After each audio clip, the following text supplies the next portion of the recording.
So today I want to do something a little different. Most of the time in this class, I try to explain what is happening right now. I try to give you a framework. I try to give you the tools to understand the world. And we have been doing that a lot recently with this war. But today, I want to make a prediction. Now, before I do that, I want to go back because I think it is important, very important, to understand how we got here. Because if you understand how I made the first 3 predictions, you will understand why the new prediction I am making today is not just a guess. It is not just an opinion. It is the logical conclusion of everything we have studied together in this class.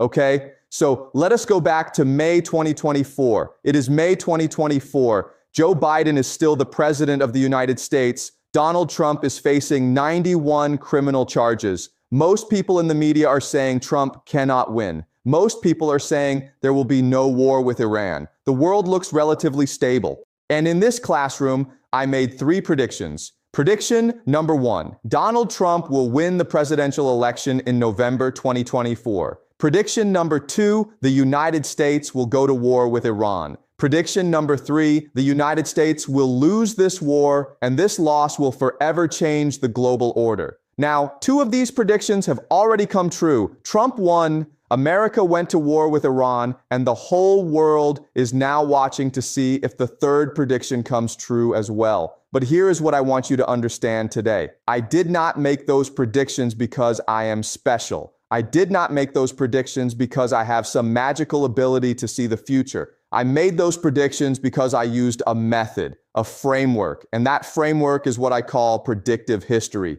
using game theory and structural patterns from history to understand where things are going. And today I want to use that same framework to make my most important prediction yet. I want to tell you exactly how this war ends. Okay, so let me first explain the method, and then I will walk you through the prediction step by step, because I never want you to just accept what I say. I want you to see the reasoning. I want you to test it yourself. That is what this class is about. So how do I make predictions? I look at 3 things. First, I look at structure. What are the deep structural forces shaping a situation? Things like geography, population, economic systems. These things do not change quickly. They constrain what is possible. Second, I look at incentives. In game theory, every player in the game is trying to maximize their own interest. So I ask, what does each player actually want? Not what they say they want, what they actually want, because those 2 things are often very different. Third, I look at history. Not because history repeats exactly, it does not, but because human beings are human beings, empires are empires. And certain patterns appear again and again across thousands of years. If you know those patterns, you can see them playing out in real time. Now let me apply this to the question of how this war ends, and I want to do this carefully, step by step, because the answer is not simple, but it is logical. Once you see it, you cannot unsee it. First, let us understand what each player actually wants. Because as I said, what people say they want and what they actually want are different things. What does America say it wants? It says it wants to stop Iran from getting a nuclear weapon. It says it wants to bring democracy to Iran. It says it wants peace and stability in the Middle East. Okay. Now, what does America actually want? America wants to maintain control over the global oil supply because the global oil supply is the foundation of the petrodollar system. And the petrodollar system is the foundation of American financial power. Remember what we have discussed before. Since 1973, all oil in the world has been traded in US dollars. This creates permanent global demand for the dollar. It is what allows America to print money and run huge deficits without its economy collapsing. Without the petrodollar, America cannot afford its military. Without its military, it cannot maintain its empire. So the real goal of this war is simple. Control the Middle East, control the oil, keep the petrodollar alive. Now, what does Iran want? Iran wants to survive. That is the most basic thing. Iran has been under American sanctions for decades. America has been trying to regime change Iran since 1979. Iran has watched what happened to Iraq when America invaded. It watched Libya get destroyed. It watched Syria get destabilized. Iran knows that if it does not fight back, it will be destroyed. So Iran's first and most fundamental goal is survival. But Iran also wants something more. Iran wants to be recognized as a legitimate regional power. It wants to end the sanctions permanently. It wants to control the Strait of Hormuz, not just now during the war, but permanently as a tool of economic leverage. And it wants its allies, Yemen, Hezbollah, Iraq, to be protected as part of any settlement.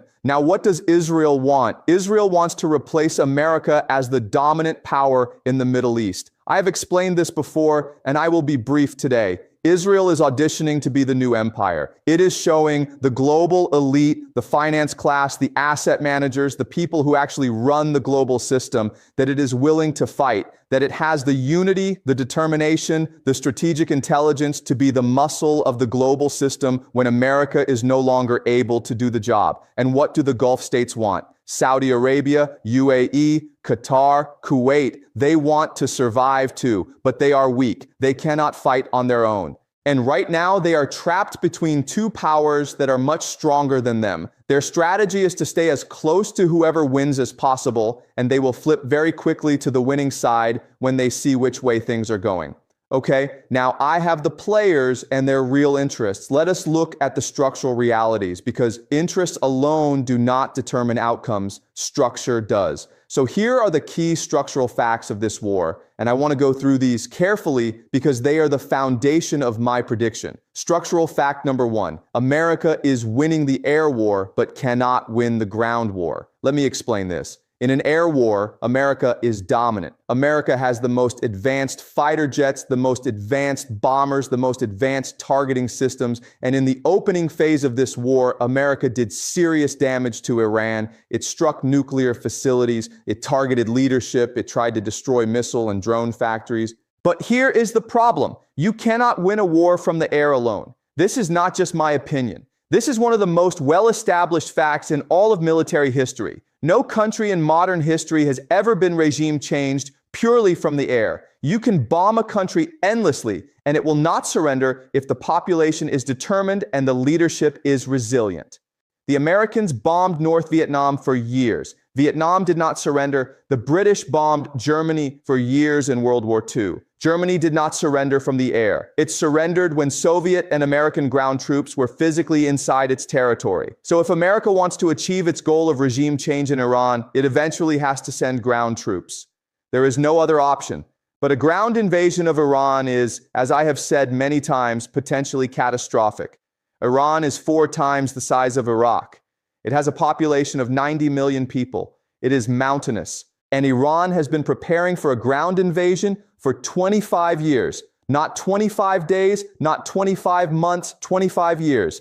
Underground bases in mountain ranges, decentralized drone factories, weapon systems specifically designed to destroy helicopters, armored vehicles, and infantry. This is not something America can simply bomb its way through. Structural fact number 2, the cost exchange is unsustainable for America. We have discussed this before, but let me make it very simple. Iran fires a drone that costs $50,000. America fires a missile to shoot it down that costs $3 to $10 million. For every Iranian drone, America spends 60 to 200 times more money trying to stop it. Iran fires these drones in swarms, hundreds at a time. America is running through its interceptor stockpiles at a terrifying rate. In fact, we already know that America is racing to accomplish its military objectives before it runs out of interceptors. Let me say that again. The most powerful military in human history is in a race against the clock before it runs out of weapons. That is where we are. And America's military-industrial complex, which is the most corrupt institution in the world, as I have argued many times, cannot quickly replace these stockpiles. The F-35 took 26 years to develop. Interceptor missiles take years to produce. Iran's drone factories, on the other hand, are dispersed across the country, hidden in basements and warehouses, and can be rebuilt quickly even after strikes. This is an asymmetry that only gets worse for America over time. Structural fact number 3. The economic pressure is real and growing every day. The Strait of Hormuz carries 20% of the world's oil supply. Iran is effectively controlling it right now. This is not just a military issue. This is an economic weapon pointed directly at the global economy. And now Yemen has entered the war and is threatening the Red Sea, which carries another 12 to 15% of global trade. Think about what happens when both of these choke points are disrupted at the same time. Oil goes to $150, $200 a barrel. Fertilizer becomes scarce. Food prices rise globally, and a global recession begins. This creates political pressure inside America that no president can resist because ordinary Americans are already asking, why are we fighting this war? Why are gas prices going up? Why is my grocery bill going up? And the answer is this war. Structural fact number 4, American political will is fragile and declining. Only about 40% of Americans support this war right now. That number will go down, not up, as casualties increase and economic pain grows.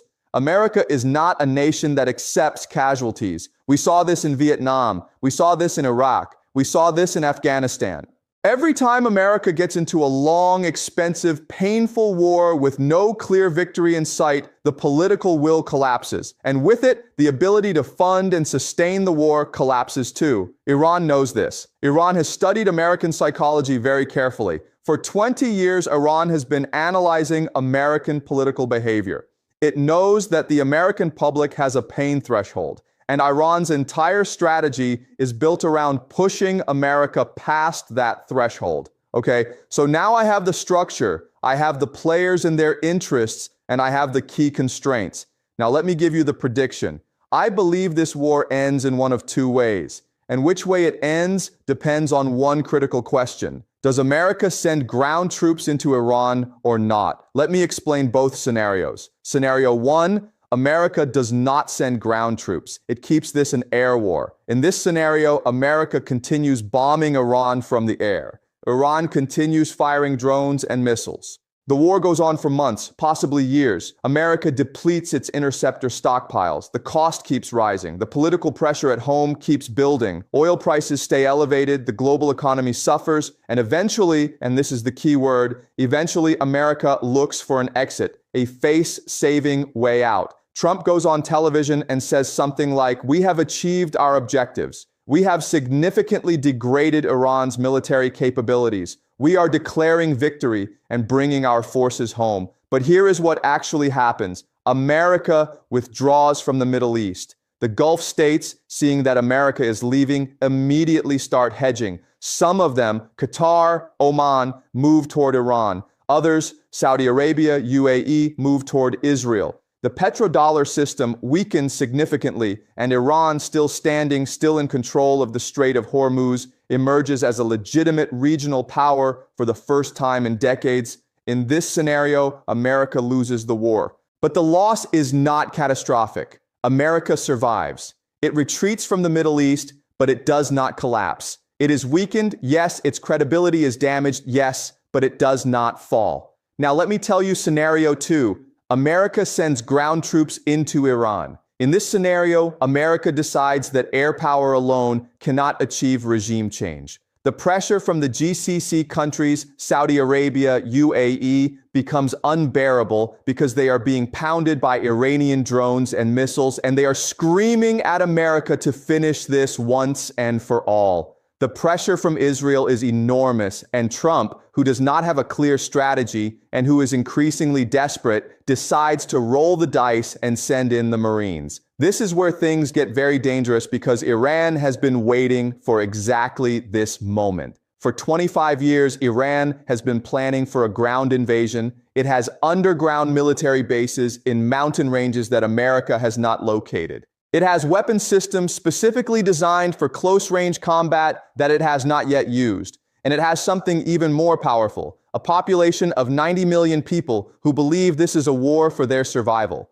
But even more dangerous is what happens around Iran when ground troops go in. If America is physically inside Iranian territory, what stops Iraq from moving its forces